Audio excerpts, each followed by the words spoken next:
What's up, everybody? It's your favorite show, Get a Bucket. I'm your host, Trey, and as usual, hope you're all having a wonderful, wonderful day.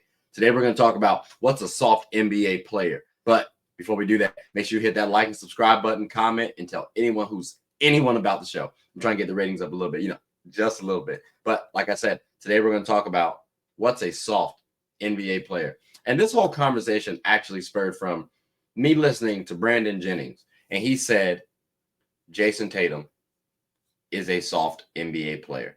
Now, for me, I'm like, I don't know if JT should be viewed as soft, right? Like Jason Tatum, a soft NBA player. That's kind of tough. We can also say, well, Brandon Jennings was a soft player. I don't necessarily think either were soft players. I think when we're talking about soft, it depends on what your definition of soft is, right? For example, if we're using, the dictionary's definition, it says easy to mold, cut, compress, or fold, not hard or firm to the touch.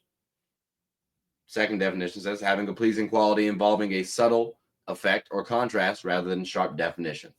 So, ladies and gentlemen, I gotta say that second definition, having a pleasing quality, that might be what we talk about when we say, "Oh, that person's too soft."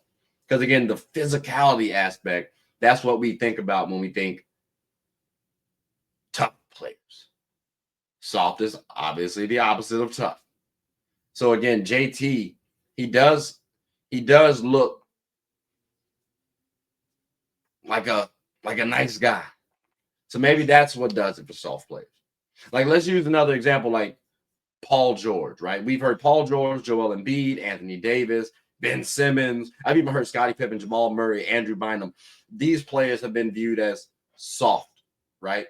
I've even heard Dwight Howard be viewed as soft before. Keep in mind, Dwight Howard was one of the most dominant players physically in the game, but yet he was viewed as soft. A lot of times, ladies and gentlemen, we think players are soft again just because they're nice guys, or they might not be the most dominant, but they have a lot of talent. Or it just goes back to, oh, well, they think they're not the most physically dominant. Paul George is called soft, but yet didn't Buddy break his leg and then came back and still hoop like he got a bucket after the fact? But yet we call him soft. Why? Well, I mean, I guess the mental aspect, I do understand that is a part of the game. But I don't want to call Buddy soft for real, for real. Joel Embiid. Okay, Joel Embiid is called soft because he's not there, he's not available. That's injuries. That is a part of him. I'm not trust me, but I've already talked about Joel Embiid. He needs to do better working out, right? I can't call him soft. End of the day, Buddy is a dominant force on the block. He's just talented, so he can actually do more stuff. It's not like KD's out there dominating physically, even though again, stature is a little different, but still, he's 7 foot. Oh, KD, you should be on the block more. No, he's able to do other things. Same thing with Joel Embiid. Now, I will say Joel Embiid needs to stop falling on the floor so much, but soft, I don't know. Again, ladies and gentlemen, it just depends on your definition of soft. Look at Anthony Davis and Ben Simmons. Those are two prime examples. Injury prone, right? We talk about Ben Simmons. He was dealing with a back injury. I can't. Hey, bro, if you say you have a back injury, I'm gonna give you some grace. Anthony Davis, he started to get injured when he was on my Lakers. Are they really soft? Like that's tough, ladies and gentlemen. Like that's tough. That term soft. That term soft is so subjective. It really truly is. And again, I hate putting that term on certain on players because I understand what that means. If you're a player, that's basically saying, hey, you don't want to play hard.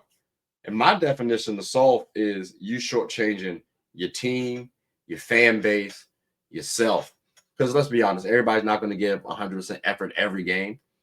But if you shortchange your team in a manner which is now detrimental, and it's something that you can actually control, and you're not trying to work towards that with your team, I view that as soft.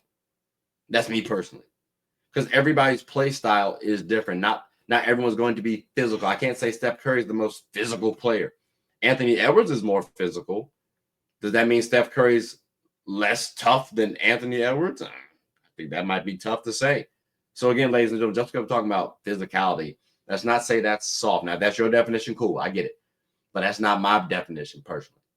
And I was actually curious about who are some players that are actually viewed as soft. Like I was curious if we can get a little assistance here online, and I did find a nice little surprising answer. So let's talk about this list, shall we? So for starters, we did have Andre Bargnani. Again, this is the top 10 players often considered the softest.